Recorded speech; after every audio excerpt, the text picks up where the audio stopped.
Hello everyone, welcome to GATE academy plus. मैं हूं वेणुगोपाल शर्मा और मैं आपको पढ़ा रहा हूं फ्लूइड मैकेनिक्स। लास्ट वीडियो में हमने बॉयंसी और सेंटर ऑफ बॉयंसी का जो टॉपिक था वो कवर किया था और हमने स्टेबिलिटी की कंडीशंस देखी थी फॉर अ सबमर्ज्ड बॉडी। आज हम देखने वाले फ्लोटिंग बॉडी। ठीक, तो फ्लोटिंग बॉडी क्या होता है समझते हैं। जनरली आप किसी न किसी बोट में आपने कभी ना कभी ट्रैवल किया होगा, तो आप देखते हैं जो बोट होता है वो पानी के सरफेस पे तैर रहा होता है, और जब वो तैर रहा होता है तो वो कुछ कुछ उसमें ऑसिलेशन वगैरह होता रहता है। ठीक है, अपने मीन पोजीशन पे वो नहीं रहता है, वो एक पर्टिकुलर पॉइंट के about back to and fro motion, oscillating motion वो देता है। ठीक है, तो ऐसे ऑब्जेक्ट्स को बोलते हैं फ्लोटिंग ऑब्जेक्ट्स, जो किसी भी लिक्विड के सरफेस पे तैर रहे होते हैं। ठीक है, तो इनकी जो कंडीशन होती है, इनको जो एनालिसिस करना जाता है, उसको एनालिसिस करने का तरीका सबमर्ज्ड बॉडी से डिफरेंट होता है। तो आज हम डील करने वाले हैं उन्हीं प्रोसीजर्स को और उन्हीं कॉन्सेप्ट को जो कि फ्लोटिंग बॉडीज को स्टडी करने के काम आते हैं। तो चलिए आज स्टार्ट करते हैं आज का वीडियो। तो सबसे पहले देखते हैं भाई कि सबमर्ज्ड बॉडी और फ्लोटिंग बॉडी में डिफरेंस क्या होता है टेक्निकली। तो सपोज कोई लिक्विड का ये फ्री सरफेस है, तो इस फ्री सरफेस से पर्टिकुलर डेप्थ पे अगर कोई बॉडी चली जाए, ठीक है, so that is called submerged body. So this is a submerged body. ये तो देख के ही समझ आ जाता है। सिमिलरली अगर कोई बॉडी का कुछ पोर्शन फ्री सरफेस के ऊपर हो, और कुछ पोर्शन फ्री सरफेस के नीचे हो, तो इसको बोलते हैं हम floating body. This is a floating body. तो ये तो फंडामेंटल डिफरेंस है। अब इसमें टेक्निकल डिफरेंस क्या है, देखिए। फ्लोटिंग बॉडी में और सबमर्ज्ड बॉडी में मेन डिफरेंस ये कि सबमर्ज्ड बॉडी का जो सेंटर ऑफ बॉयंसी होता है वो फिक्स होता है।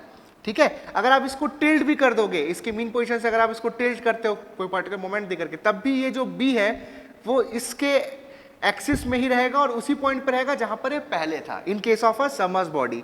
यानी कि लिक्विड में डूबे हुए किसी भी ऑब्जेक्ट को उसके मीन पोजीशन से डिस्टर्ब करने पर, किसी सबमर्ज्ड बॉडी को डिस्टर्ब करने पर, centre of buoyancy does not change, उसका सेंटर ऑफ बॉयंसी चेंज नहीं होता। तो centre of buoyancy does not change. Okay, लेकिन जो फ्लोटिंग बॉडी के केस में सेंटर ऑफ बॉयंसी होता है वो चेंज होता है। First of all, centre of buoyancy आपको पता है कि जिस पॉइंट पे बॉयंट फोर्स एक्ट करता है, लेकिन हम सेंट्रॉइड को तो समझते हैं कि व्हाट इज सेंट्रॉइड। सेंट्रॉइड या सेंटर ऑफ ग्रेविटी कह लूं मैं, तो सेंटर ऑफ ग्रेविटी वो पॉइंट होता है जिस पॉइंट पे वेट एक्ट करता है किसी भी ऑब्जेक्ट का। तो सेंटर ऑफ बॉयंसी पता कैसे चलता है कि सेंटर ऑफ बॉयंसी कहां होगा? भाई ये तो पता चलेगा कि क्या होता है, लेकिन ये कहां होता है ये कैसे पता चलेगा? तो ये इसका सबसे इंपॉर्टेंट कॉन्सेप्ट है। जो सेंटर ऑफ बॉयंसी होता है that is the centre of gravity of the displaced liquid. जैसे कि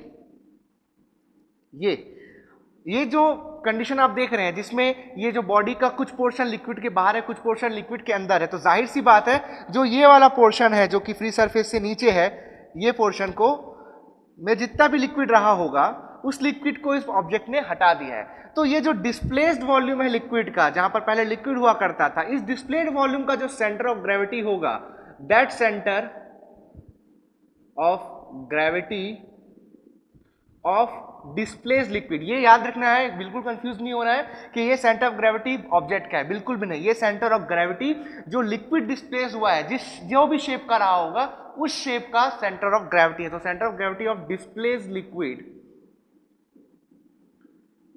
is the centre of buoyancy.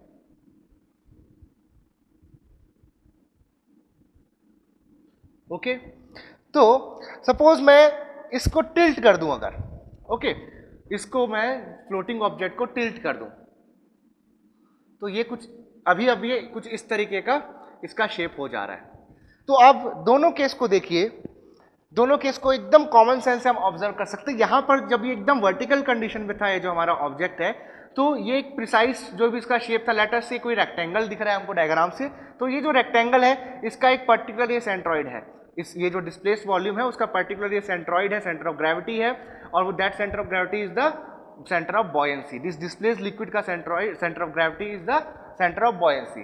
तो अब जब मैं इसको टिल्ट किया तो मुझे देखने को मिला जो डिस्प्लेस्ड लिक्विड है, ये डिस्प्लेस्ड लिक्विड जो है उसका शेप चेंज हुआ, उसकी जो क्वांटिटी है वो चेंज हुई। तो डेफिनेटली जो डिस्प्लेस्ड लिक्विड है उसका सेंटर ऑफ ग्रेविटी शिफ्ट करेगा, यानी कि जो सेंटर ऑफ बॉयंसी है that will shift. Centre of buoyancy will shift,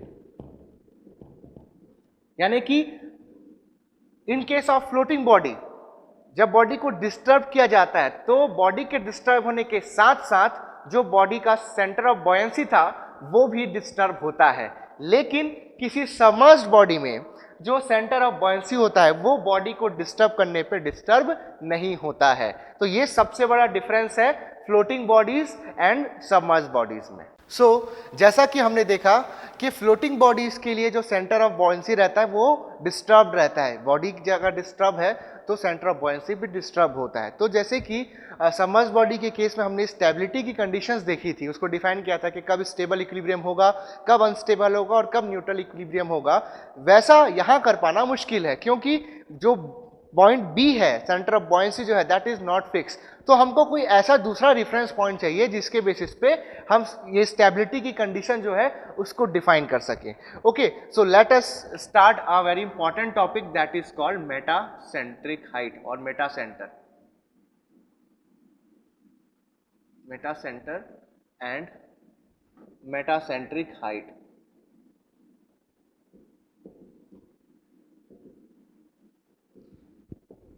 okay, सो हम एक बॉडी कंसिडर करते हैं कोई,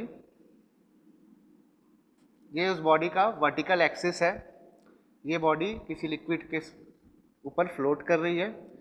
this was the centre of gravity and this is point B that is centre of buoyancy. इस ऑब्जेक्ट को मैं tilt करता हूं तो जैसा कि मुझे पता है कि इसका जो सेंटर ऑफ बॉयंसी है वो भी शिफ्ट होगा। तो प्रीवियसली इसका सेंटर ऑफ बॉयंसी बी था, अब इसका सेंटर ऑफ बॉयंसी ऐसा से बी डैश है। So B dash is new centre of buoyancy.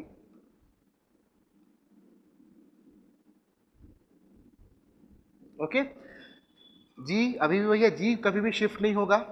सो अब जो बॉयंट फोर्स था एफ बी वो बी पे ना लग के अब बी डैश पे एक्ट करेगा। So this will be the point of application B dash for the buoyant force Fb. Now, इस buoyant force का लाइन ऑफ एक्शन बॉडी का जो एक्सिस था वर्टिकल एक्सिस उसको एक पर्टिकुलर पॉइंट पे इंटरसेक्ट करेगा and this intersection will be represented by m और इसी को कहते हैं हम meta centre.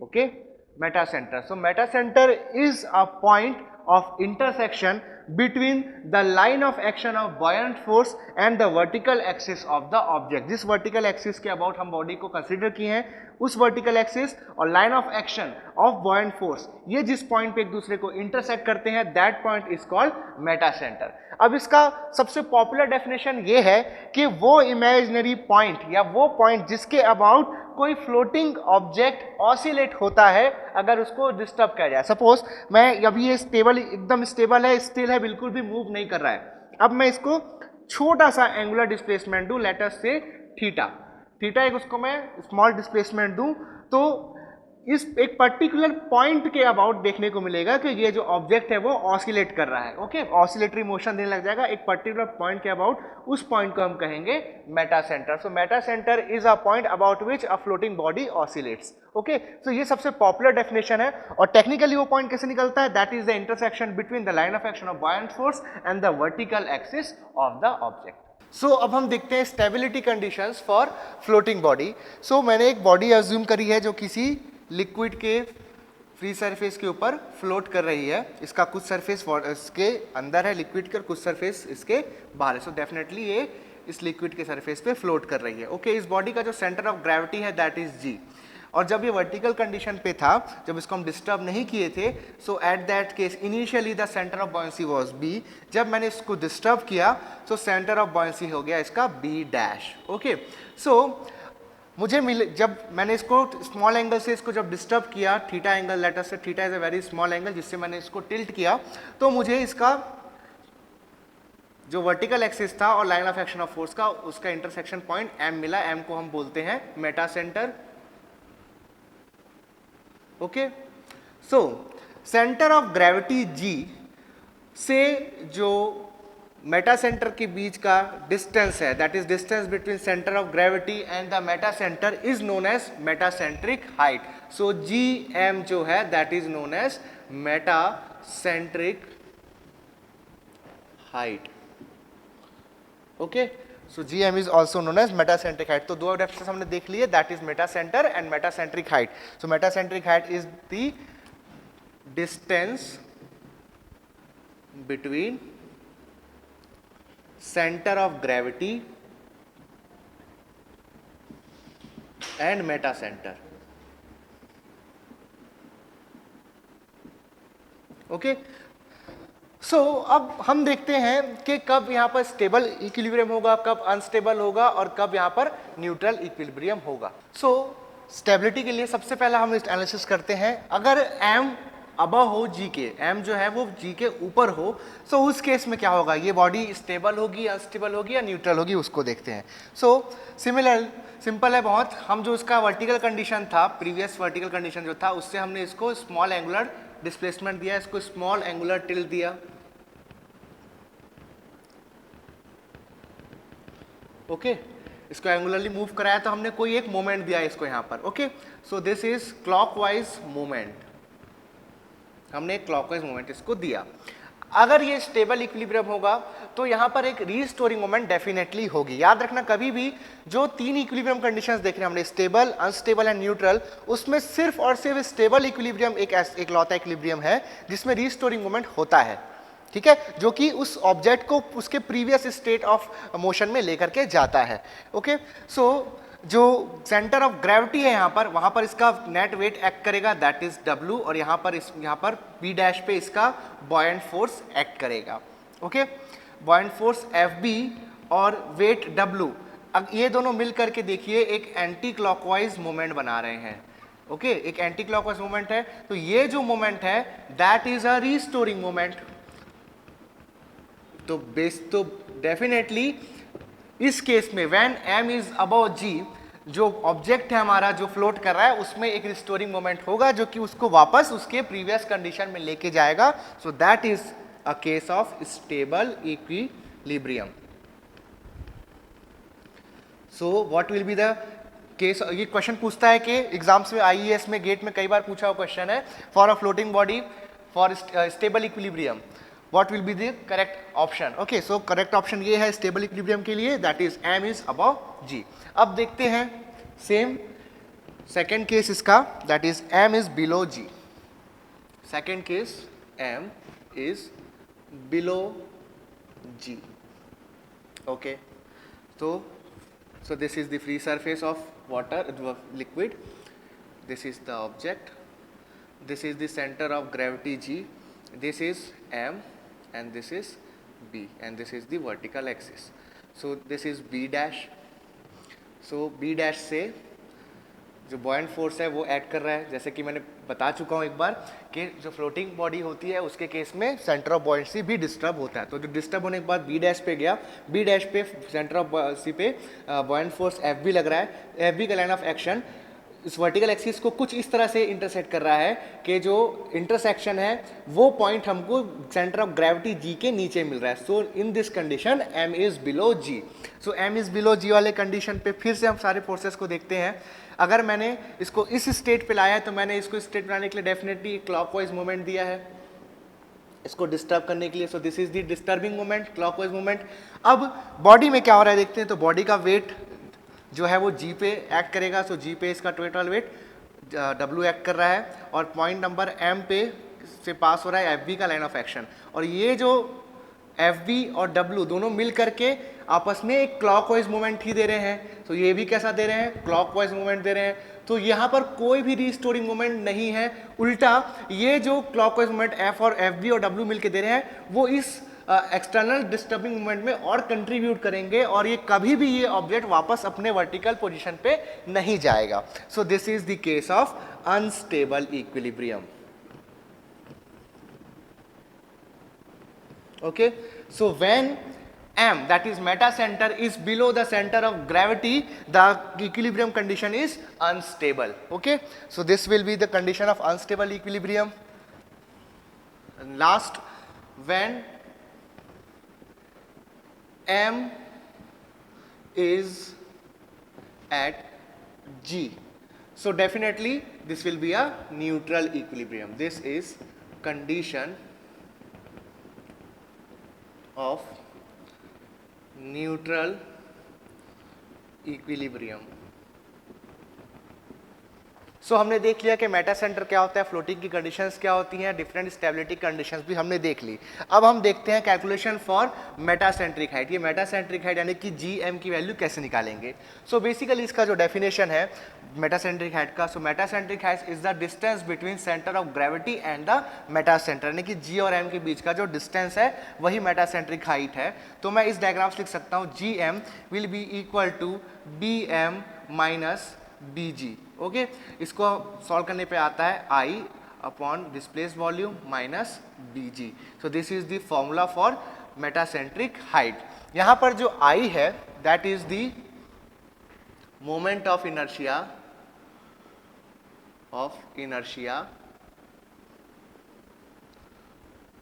Of surface which is intersecting the free surface, and V is the displaced volume of liquid.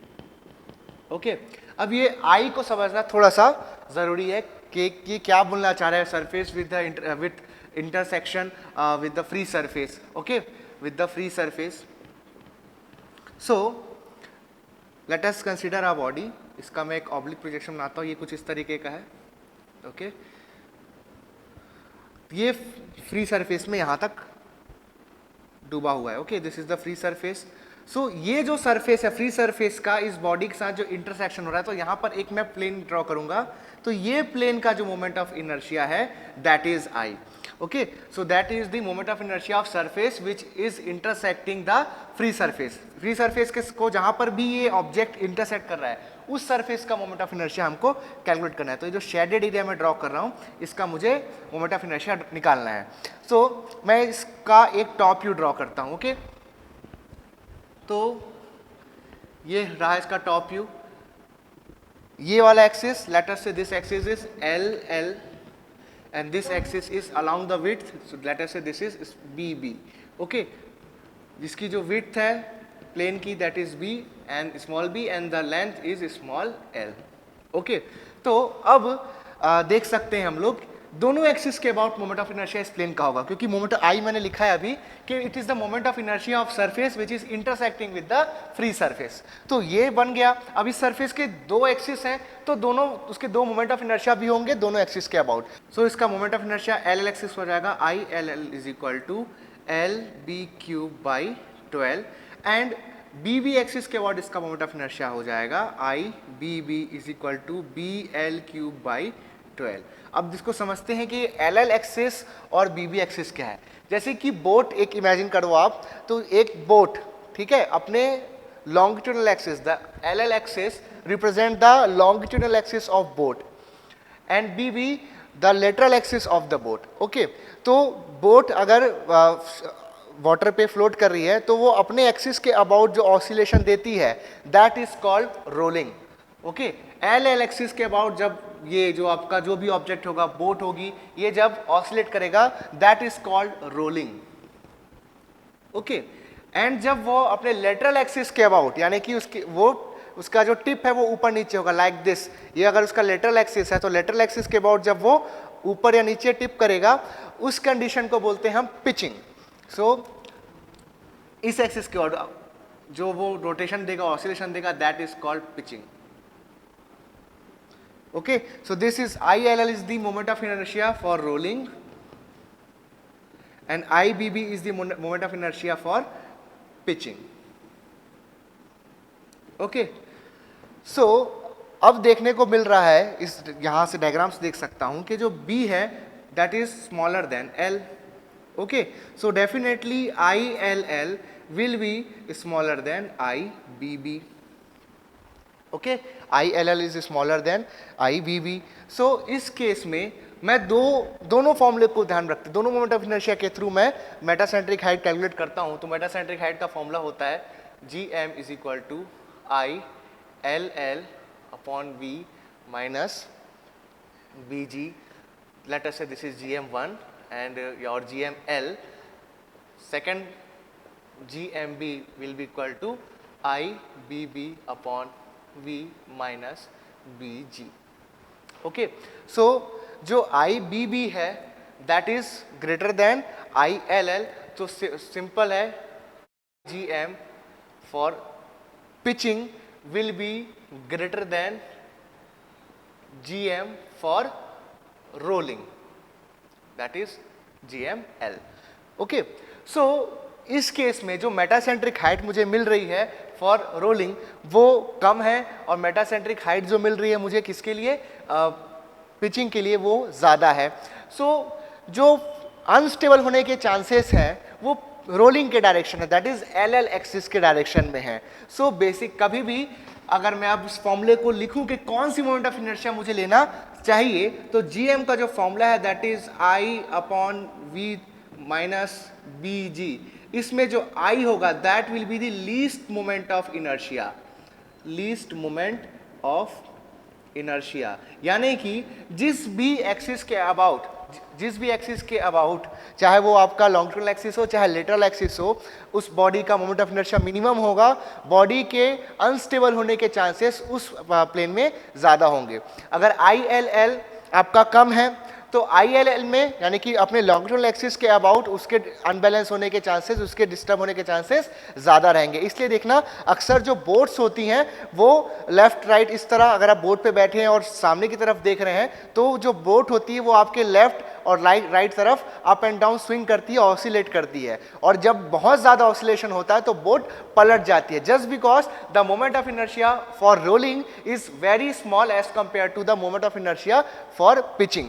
तो रोलिंग डायरेक्शन में यानी कि LL डायरेक्शन में होने वाले डिस्टर्बेंस को जो बोट है वो ज़्यादा देर तक के कंसिस्ट नहीं कर पाती है और वो पलट जाती है. सो दैट्स वाई जो मेटासेंट्रिक हाइट की कैलकुलेशन होती है that is based on the least moment of inertia. So हमने देखा कि जो फ्लोटिंग बॉडी होती है वो एक पर्टिकुलर पॉइंट के बाद ऑसिलेट होती रहती है. तो जब ये ऑसिलेट हो रही है तो there will be a time period of oscillation. So जो टाइम पीरियड ऑफ ऑसिलेशन होता है उसका कई बार क्वेश्चन आ चुका है गेट एक्सेट्रा में. So time period T is equal to होता है 2 pi root over K square upon G into GM, जहां GM that is the metacentric height, this is metacentric height, K जो है that is the radius of gyration, radius of gyration. अब देखिए radius of gyration basically तो एक mathematical term है, इसको physically अच्छे से सिग्निफाई कर पाना थोड़ा सा कॉम्प्लिकेटेड है, लेकिन मैं ट्राई करता हूं कि आपको समझ आए. रेडियस ऑफ जायरेशन एक वो पर्टिकुलर डिस्टेंस होता है किसी भी रेफरेंस एक्सिस से, लेट अस से मेरे पास कोई एक्स रेफरेंस एक्सिस है. सो रेडियस ऑफ जायरेशन क्या होगा, जब कोई ऑब्जेक्ट है तो उसका एक पर्टिकुलर मास होगा. तो ये जो रेडियस ऑफ जायरेशन या मास मोमेंट ऑफ इनर्शिया ये सब कब यूज होते हैं, ये सारे यूज होते हैं जब हम लोग रोटेशन की बात करते हैं मेजरली. ओके, जब हम लोग रोटेशन मोशन की बात करते हैं मैकेनिक्स में, उस केस में हमको मास को मोमेंट ऑफ इनर्शिया से रिप्लेस करना पड़ता है. जहां जहां भी मास के टर्म्स यूज होते थे, रोटेशन के केस में हम जनरली मास को मोमेंट ऑफ इनर्शिया से रिप्लेस करते हैं. अब क्या है, अगर कोई ऑब्जेक्ट रोटेट हो रहा है तो सपोज ये कोई ऑब्जेक्ट है जो इस एक्सिस के अबाउट रोटेट हो रहा है, तो हर एक पर्टिकुलर पॉइंट पे एक पर्टिकुलर मास है, लेट अस से DM1, DM2, ओके, अलग अलग मास है. मास जो है यूनिफॉर्मली डिस्ट्रीब्यूटेड नहीं है लेट अस से. तो ये सारे जो मास है, छोटे छोटे जो कंट्रीब्यूशनरी मासेस है DM1, DM2, ये सब मिलकर के इसका टोटल मास M बनाते हैं. लेकिन इन केस ऑफ रोटेशन ये जो सारे मास हैं, ठीक है, वो इस पर्टिकुलर एक्सिस से जिसके अबाउट बॉडी मोशन दे रही है उससे एक कांस्टेंट डिस्टेंस पे नहीं है, और जो सारा मास है हर एक पर्टिकुलर अलग अलग डिस्टेंस पे मासेस की वैल्यू अलग अलग है. तो इस प्रॉब्लम को सॉल्व करने के लिए, इसके कारण होता ये है बेसिकली कि कैलकुलेशन में इसको मैथमेटिकली मॉडल करने में बहुत दिक्कत जाती है. तो क्या किया जाता है, जिस एक्सिस के अबाउट, जो हमारा रेफरेंस एक्सिस था जिसके अबाउट हमको कैलकुलेशन करना है, उस एक्सिस से एक पर्टिकुलर डिस्टेंस पे सारे मास को कॉन्सेंट्रेटेड मान लिया जाता है. अगर इसका मास M था तो इस एक्सिस से एक पर्टिकुलर डिस्टेंस पे उस मास को, पूरे मास को एक पर्टिकुलर पॉइंट पे कॉन्सेंट्रेटेड मान लिया जाता है. और ये डिस्टेंस ऐसा डिस्टेंस होता है जिसको लेने पर कैलकुलेशंस में जो एग्जैक्ट वैल्यूज थी, जो हम लोग अगर ये डिस्टेंस नहीं लेते तब यानी कि इस रियल टाइम जो केस था उस केस में जो जो भी हमको क्वांटिटी चाहिए थी उसकी जो वैल्यू मिलती वही वैल्यू इस केस में भी मिलती है। यानी कि जब हमने किसी इमेजिनरी डिस्टेंस पे पूरे मास को कॉन्सेंट्रेट कर दिया तो हमको वही वैल्यूज मिल रही है जो कि एक एग्जैक्ट केस में हमको एक्चुअल केस में हमको मिलती। और ये जो इमेजिनरी डिस्टेंस है that is called radius of gyration. Okay, radius of gyration होता है आपका k square is equal to I by A. I होता है आपका moment of inertia about the axis and A is the area. Okay, area about the plane, ठीक है, passing through the axis. इसको ऐसे भी लिख सकते हैं k equal to root over I by A. Okay, so this is the moment of inertia, sorry, this is the value of radius of gyration, ठीक है।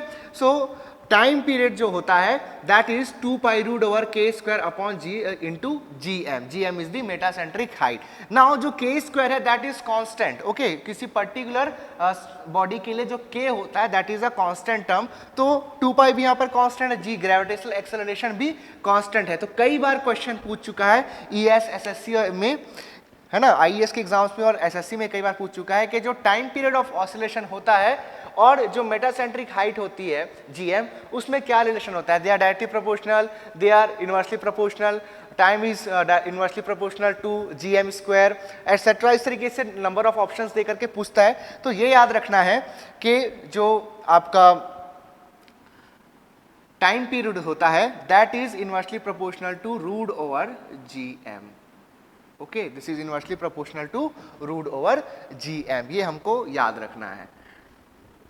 Okay, so this is the complete information about a floating body. So आज हमने देखा floating objects के बारे में, हमने बहुत इंपॉर्टेंट चीज़ें पढ़ी, metacentric height, Meta centre and stability conditions हमने देखी, ठीक है। आई होप आपको सारी चीज़ें क्लियर हुई होंगी और कुछ चीज़ें आपको सीखने को मिली होंगी। जो भी आपके डाउट्स हैं वो आप नीचे कमेंट सेक्शन पे डाल सकते हैं। हमारे चैनल को सब्सक्राइब करना बिल्कुल ना भूलें अगर आप ये हमारे वीडियो फर्स्ट टाइम देख रहे हैं। और अगर आपने अभी तक हमारे प्रीवियस वीडियोज़ नहीं देखे हैं तो ज़रूर हमारे प्रीवियस वीडियोज़ को देखिए। मेरे और मेरे गेट अकेडमी प्लस टीम की तरफ से आप सभी को थैंक यू।